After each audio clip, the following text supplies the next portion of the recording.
everybody, welcome back. Today's a beautiful day, and in this episode I'm going to show you how to paint florals using watercolor inspired by the plants I have around my house.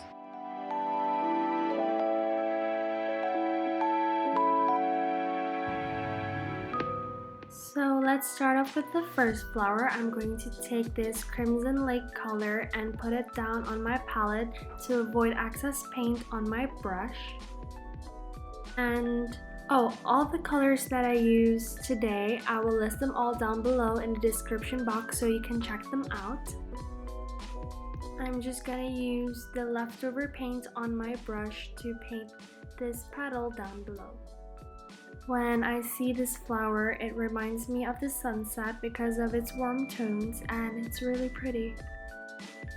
It has a transition from bright orange to the crimson red, so I'm just gonna switch my paint along while I paint this flower.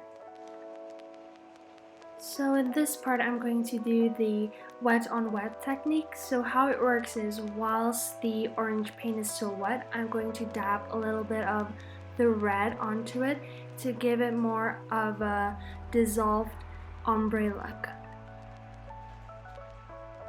And here I'm just finishing my flower by giving it a little bit more detail outside of the flowers and doing the wet on wet technique again. And lastly, I'm going to give a subtle yellow color to the core of the flower. So for the next flower, I'm just going to use one color, and that will be yellow ochre. Here I'm mainly focusing more on giving it negative spaces because I wanted to illustrate the spaces between each petal.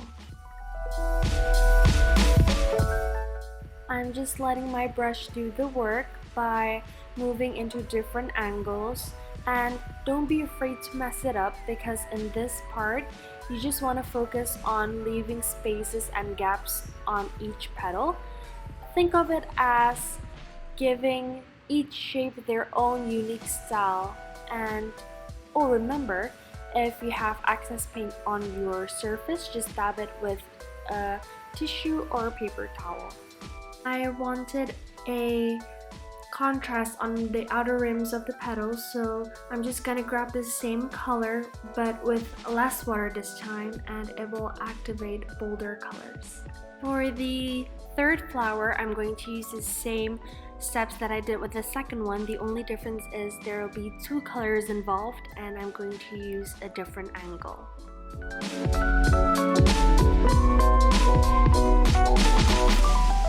For this part, I'm gonna do the wet on wet technique again, and as you can see, I'm just applying the red color as it dilutes itself onto the bright orange, and it's really cool to see the effect.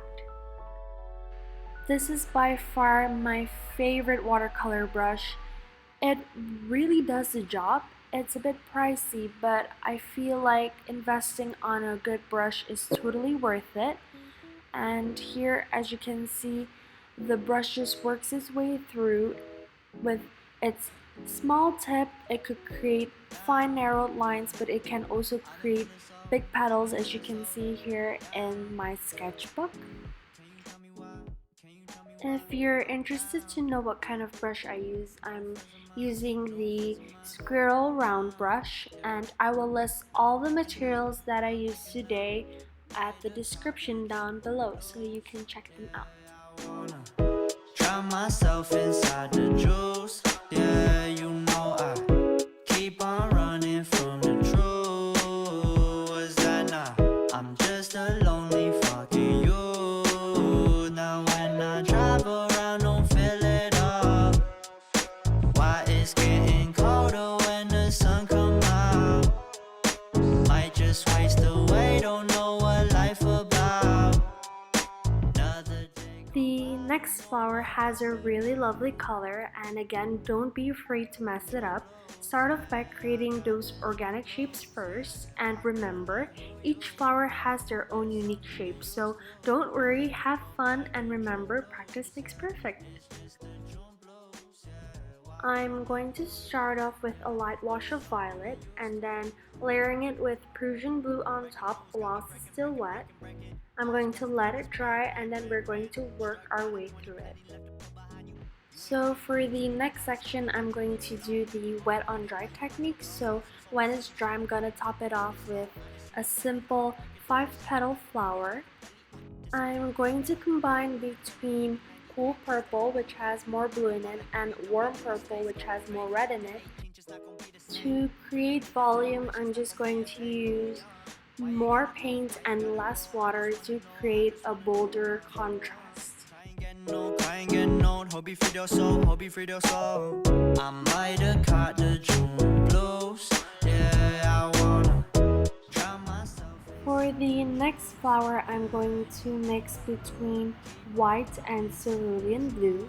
I'm going to gently sweep my brush across the page and create a 4-petal flower.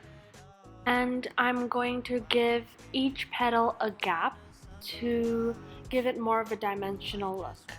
I don't know what life about. Another day go by, don't know what got me now. Drum blows, yeah, I got the drum blows, yeah. Walk around like who you, yeah. Just something you get used to, yeah. Go blame the drum blows, yeah. It's just the drum blows, yeah. Walk around like who you, yeah. Just something you get used to, yeah. Next up, we have a sunflower. Unfortunately, I lost the footage, so I'm gonna do it again for you guys on a different page. And here I'm just starting off with a light wash of burnt umber for the core of the sunflower. I'm gonna add a bit of Payne's gray into the corners of the core to give it more of a shadowy look, but we're gonna work on this again after we paint the petals. So here I'm just gonna mix between deep yellow and permanent orange, or you can use either of them. It's totally up to you, but for my previous drawing I just used permanent orange, and you're gonna see the difference later on. Again, I'm just relying here more on my brush, so I'm just laying my brush flat on the surface and then moving upwards, and the bristles will kind of create this cool effect. So you gotta trust your brush on this one, and this takes a lot of practice, including me. I practiced the sunflower on the left beforehand, and after a couple of tries you will find your own movement.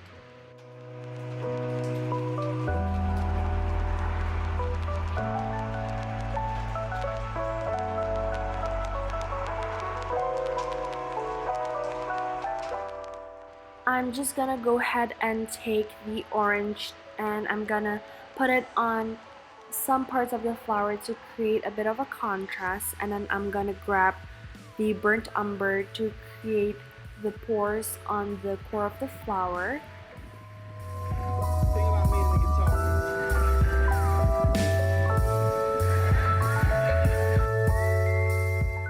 For the leaves, I'm just gonna use a permanent deep green, and I absolutely love this color for my leaf painting. Most of them I incorporated this color into them, and that's it for our sunflower. And now that we're done, we're gonna go ahead and do the art journal process. So as you can see here, I had a pen drawing that I did before and I actually disliked it, so I'm just gonna cover it up with this decorative paper that I love collecting. It has the color of the sky and I really love it, and this grid pattern paper that reminds me of a notebook. Next, I'm just gonna put it all together in place by using this flower pattern washi tape. I had a mug with me that day, so I'm just gonna illustrate that mug on my visual journal. So remember that if you have anything with you, you can always put it into your visual journal to remind you of that moment.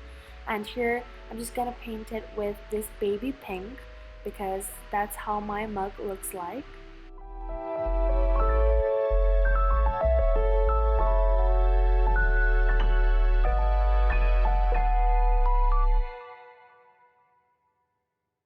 And then I'm just going ahead to write about my thoughts that I had with me that day.